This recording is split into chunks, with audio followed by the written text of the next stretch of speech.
Et bonjour à tous, moi c'est Foxy.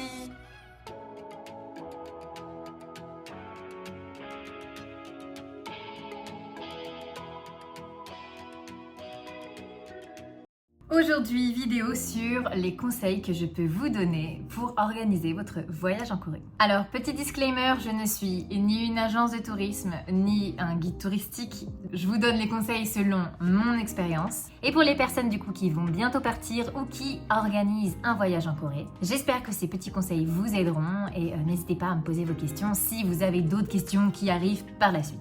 Le premier point est selon moi le plus important, la période pour venir en Corée. Il y a vraiment deux périodes qu'il faut éviter, l'été et l'hiver. L'été, comme beaucoup le savent, c'est la période de la mousson. Donc, il pleut et il fait chaud.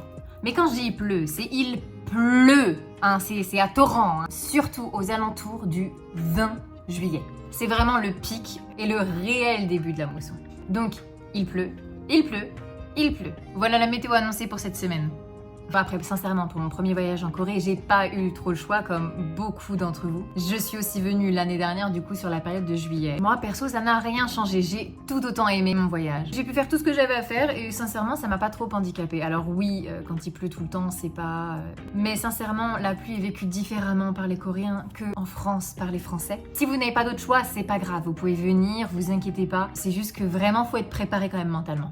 L'hiver, lui, est extrêmement rude. Alors cette année sera mon premier hiver en Corée et sincèrement, je suis pas du tout pressée. Tout ce que j'ai pu voir l'année dernière de personnes que je suivais sur les réseaux et qui étaient en Corée, les ressentis à -20, -25, bof. En soi, encore une fois, quand on habite ici ou quand on a vraiment envie d'expérimenter toutes les saisons, pourquoi pas? Si c'est votre premier voyage, évitez l'hiver, ça sert pas à grand chose. Vous allez faire 14 heures de vol pour rester enfermé dans des malls ou des cafés ou des restaurants et vous pourrez pas forcément vraiment beaucoup visiter dehors et même vous pourrez pas vraiment profiter de l'ambiance des pique-niques, la Seoul Forest ou sur les bords du fleuve Han. Vous pourrez pas prendre de vélo. Il y a plein de choses que vous pourrez pas forcément faire et sincèrement, pour un premier voyage, évitez l'hiver, même si effectivement les prix sont beaucoup moins chers. Du coup, favorisez le printemps et l'automne. Ma période préférée est l'automne. Pourquoi? Pour les couleurs et les températures. Les couleurs sont juste magnifiques. On passe sur des feuilles vertes, jaunes, rouges, mais je suis trop pressée de revivre l'automne ici parce que vraiment, j'ai adoré. En plus, il y a Halloween. Pour ceux qui aiment Halloween, l'ambiance est plutôt cool et les températures sont incroyable, il ne fait pas chaud et il ne fait pas froid du tout. Vraiment, pour moi, les températures sont parfaites. En plus de ça, il y a moins de touristes qu'au printemps. Les prix sont plus élevés, bien entendu, qu'en hiver, mais ils restent tout de même assez corrects. Par contre, effectivement, il n'y a pas forcément de célébration ou de festival. Typiquement, il n'y a pas de festival universitaire. Mais pour moi, ça vaut vraiment le coup de venir en octobre-novembre. Concernant le printemps, je cible surtout les mois de mai et de juin. C'est canon. Voilà. Après, tout le monde connaît à peu près le printemps en Asie. Fin mars, début avril, il y a les cerisiers en fleurs. Même si c'est très beau, je vous déconseille parce qu'il y a énormément de monde. Ça gâche un petit peu l'expérience. Je suis très honnête. Que ce soit pour les cerisiers et pour mai-juin, il y a énormément de touristes. Ça, c'est vraiment un point négatif. Les prix sont très cher pour le coup, les compagnies aériennes, les hôtels, tout ce que vous voulez, ça augmente les prix, mais c'est magnifique. Sur cette période, vous avez l'anniversaire de Bouddha avec du coup les processions, vous avez les temples qui sont ornés de lotus, enfin, c'est trop beau. Un petit inconvénient, c'est que vous pouvez avoir quelques pluies. Et le point ultra cool, c'est qu'il y a plein de festoches universitaires. Ouais, j'ai dit festoche. Et les festivals universitaires sont gratuits. Deuxième point, le logement. Alors selon moi, vous avez 3 types vraiment de logements. Maison privée, hôtel, guest house. Maison privée, maison, appartement, attention. Ça sera trouvé sur Airbnb. Alors oui, méfiez-vous d'Airbnb. Il y a beaucoup d'arnaques dessus. Néanmoins, si l'annonceur a beaucoup de commentaires positifs, que en soi l'appartement a beaucoup de commentaires positifs et que vous voyez que l'annonce est en ligne depuis des lustres et qu'il y a eu du monde et donc des expériences, vous pouvez faire confiance, pas de souci. Par contre, si vous voyez que l'annonce n'a que quelques mois, que quelques commentaires, faites très attention. Autre point sur les Airbnb, faites attention aux caméra espion. Ce n'est pas qu'un mythe, ça existe réellement. Après, il suffit juste d'un check. Puis malheureusement, on ne peut pas non plus vivre dans la paranoïa. Mais encore une fois, un check à l'entrée dans les lieux et c'est ok. Le point négatif d'Airbnb, je trouve que c'est le prix. C'est très cher. Mais par contre, vous avez votre autonomie car vous avez le logement pour vous, votre famille, vos amis, etc. Autre logement possible, les hôtels bien entendu. Moi, ce qui est plutôt cool dans les hôtels, c'est que vous ne vous occupez de pas grand chose. Vous avez votre chambre, le cleaning est fait tous les jours. Vous pouvez même avoir un petit déjeuner compris en fonction. Mais il y a moins ce côté intime, je trouve. Puis ça peut être vraiment un peu cher. Après, le point positif, c'est que si vous passez par le type d'application comme Booking, attention, Booking prend de grosses marges. Vous n'avez pas à payer de suite, vous payez à votre arrivée et l'annulation peut être gratuite jusqu'à quelques jours avant l'arrivée, ce qui n'est pas négligeable. Et la troisième option, les guest house. Alors, les guest house, on les aime comme on les déteste. Vous pouvez trouver de super guest house avec genre full furnished et vraiment des prix ultra intéressants. Typiquement, moi j'avais fait un reel dessus, je vous le mettrai en description dans cette vidéo, sur une guest house qui était à DDP, à Séoul. Et il y avait salle de sport, salle de cinéma, salle de méditation, il y avait un rooftop, il y avait 3 cuisines, c'était incroyable et tout ça pour 23 € la nuit. Néanmoins, les guest house, il faut être préparé. Pourquoi? Car il peut y avoir beaucoup de bruit. Ce sont des dortoirs communs pour la plupart, soit mixtes, soit femme avec femme et homme avec homme. Il y a très peu d'intimité car c'est soit vous dormez dans une capsule, vous rentrez clairement dans un espèce de tube qui, ça va, c'est plutôt vivable, ne vous inquiétez pas, qui se ferme avec un rideau. Mais vous entendez tout ce qui se passe à l'extérieur, c'est-à-dire que si des personnes ronflent, vous les entendrez, si des téléphones sonnent, vous les entendrez, si des personnes téléphonent durant la nuit, vous les entendrez. Et ça va avec les règles de savoir-vivre qui ne sont pas respectées en guest house. La plupart du temps, hein, clairement, faut pas se cacher. J'ai eu dans toutes les guest house que j'ai pu tester des filles qui se séchaient les cheveux jusqu'à 1h du matin dans leur lit, non pas dans la salle de bain, non, dans leur lit, ou qui se maquillaient à 6h, 7h du matin, pareil, dans leur lit, en farfouillant dans la trousse, etc. Comment vous dire que ça fait vraiment énormément de bruit. Et même les bouquets n'y font rien. Il faut être préparé, mais pour les petits budgets, je trouve ça génial. Et c'est d'autant plus génial pour les personnes qui voyagent seules et qui, grâce au guest house, peuvent faire plein de rencontres. Au niveau des localisations que je pourrais vous conseiller, tout dépend de ce que vous recherchez. Si vous êtes plus dans une recherche d'un quartier actif avec de la jeunesse, du shopping, des restaurants, des boîtes de nuit, etc., je vous conseillerais tout ce qui va être aux alentours de Mapo, donc Hongdae, Sinchon, Apton, etc., etc. Sur cet alentour-là, vous vous situez à 10-15 minutes du centre de Séoul. Donc je cite ici Insadong, Gyeongbokgung, etc. Si vous recherchez quelque chose d'un peu plus authentique, soit plus traditionnel ou plus dans le jus coréen, je vous conseille les alentours de Jongno. Donc autour de la Chungcheon, donc qui vont être Jongno, Eujiro, etc. Vous avez aussi le quartier Dongdaemun DDP. C'est un de mes quartiers préférés car c'est moins cher et beaucoup plus calme et beaucoup plus dans le jus.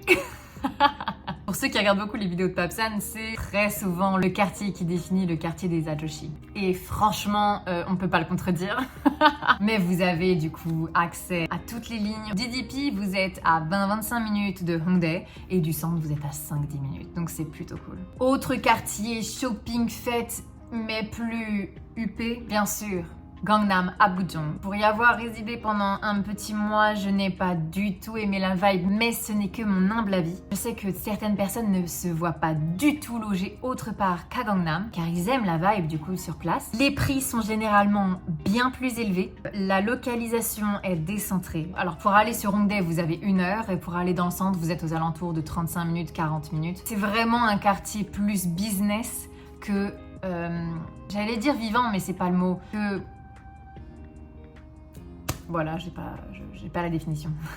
Et enfin, la dernière zone que je pourrais vous conseiller, c'est Tuksom Songsu, qui est vraiment la zone hype. Il y a beaucoup de pop-up stores, il y a beaucoup de cafés branchés, de restaurants branchés. Vous êtes à proximité de la Han River, de la Seoul Forest, et c'est archi cool d'être là-bas. Vous êtes à 15 minutes du centre plus Eujiro, Insadong, Iksondong. Les prix sont généralement très élevés car il y a beaucoup de demandes parce que c'est un quartier très recherché pour les séjours de courte comme de longue durée. Mais l'ambiance est vraiment très cool sur place. En gros, si je devais vraiment vous conseiller en général, ciblez tout ce qui est autour de la ligne 2, donc celle qui fait vraiment tout le tour de Séoul, qui pour moi dessert vraiment le maximum de stations. Troisième point, le budget. Je sais, c'est vraiment le nerf de la guerre. Encore une fois, tout dépend de ce que vous avez prévu sur place. Je peux pas vous dire partez avec tel budget pour telle période, c'est vraiment en fonction de chacun et des moyens de chacun. Néanmoins, je vais vous partager ce que moi j'avais prévu pour mon premier mois en Corée en juillet dernier. Du coup, comme je viens de vous le dire, je suis restée un mois sur place et sans compter les billets d'avion, j'avais prévu une enveloppe de 3 000 €. Non pas que j'avais prévu de dépenser 3 000 €, mais je me suis dit, écoute, c'est ta première fois en Corée, prévois le maximum. Si tu dépenses tout, écoute, tu te seras fait plaisir. Si tu ne dépenses pas tout, au moins tu auras eu de quoi gérer en cas de pépin ou en cas de coup de cœur ou quoi que ce soit. Sur ces 3 000 €, du coup, j'ai utilisé 2 000 €, donc pour les logements, les transports, alors à l'intérieur de Séoul comme en dehors de Séoul, car j'ai beaucoup bougé, la nourriture, le shopping, etc. Alors, je vais être très honnête avec vous, en été, quand il fait très chaud, j'ai beaucoup de mal à manger, donc je n'ai que très peu mangé. J'ai bu tous les matins mes petits cafés, etc. J'allais au convenience store, je me faisais à peu près un petit café dans la journée, mais je ne mangeais pas vraiment au restaurant car vraiment, je n'avais aucun appétit. Donc je pense que j'ai fait quelques économies de ce côté-là. Oui, j'ai fait beaucoup de logements. Je crois, il me semble que j'avais fait une dizaine de logements sur le mois. J'étais épuisée.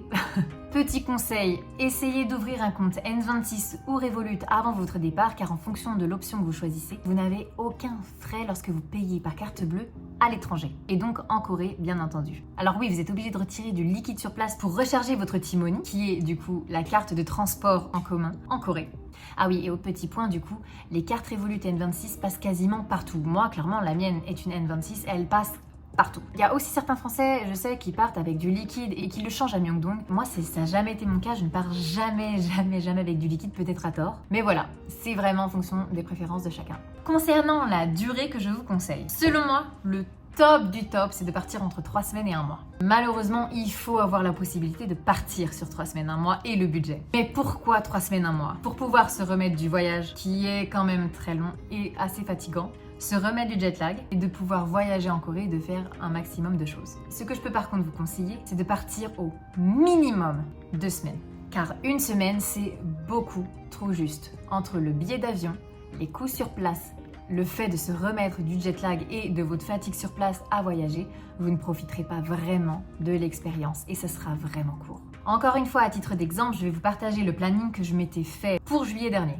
Je suis arrivée sur Séoul et je suis restée une dizaine de jours. Ensuite, je suis partie sur Busan, où je suis restée 3 nuits, avec le 4e jour un départ à Gyeongju, où je suis restée 3 jours, avec un retour prévu sur Busan pour rester 5 jours supplémentaires. Néanmoins, il y a eu un changement de programme, je ne suis pas retournée sur Busan car je n'ai pas apprécié, mais je suis remontée sur Séoul pour une dizaine de jours.